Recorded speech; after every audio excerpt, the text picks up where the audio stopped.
અત્યારે જે documentary release થવા જઈ રહી છે એ ડોક્યુમેન્ટરીમાં નરેટર સૂત્રધાર તરીકેનું પાત્ર મેં ભજવ્યું છે. જ્યાં જ્યાં વસે ગુજરાતી ત્યાં ત્યાં સદાકાળ ગુજરાત, પણ જ્યાં જ્યાં વસે ગુજરાતી ત્યાં ત્યાં વંચાય સદાકાળ મુંબઈ સમાચાર. નમસ્કાર, મુંબઈ સમાચારના ડિજિટલ પ્લેટફોર્મ પર આપનું સ્વાગત છે.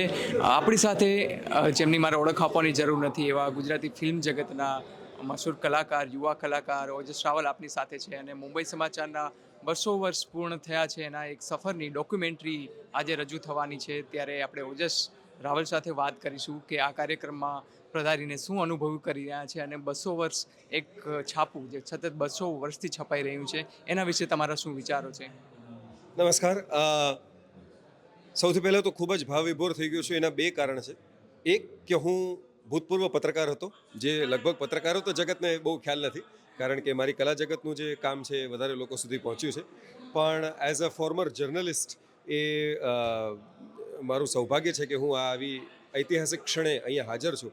અને બીજી વાત, અત્યારે જે ડોક્યુમેન્ટરી રિલીઝ થવા જઈ રહી છે એ ડોક્યુમેન્ટરીમાં નરેટર સૂત્રધાર તરીકેનું પાત્ર મેં ભજવ્યું છે. જે આખું હિન્દી, ઇંગ્લિશ અને ગુજરાતી આ 3 ભાષાઓમાં અમે શૂટ કર્યું હતું અને એનું ફિલ્માંકન જે કરવામાં આવ્યું છે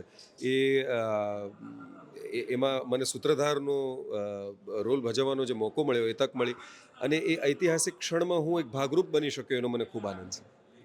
મુંબઈ સમાચાર સાથે તમારા કોઈ જોડાયેલો કોઈ ખાસ કિસ્સો હોય કે તમે તો અમને જણાવો.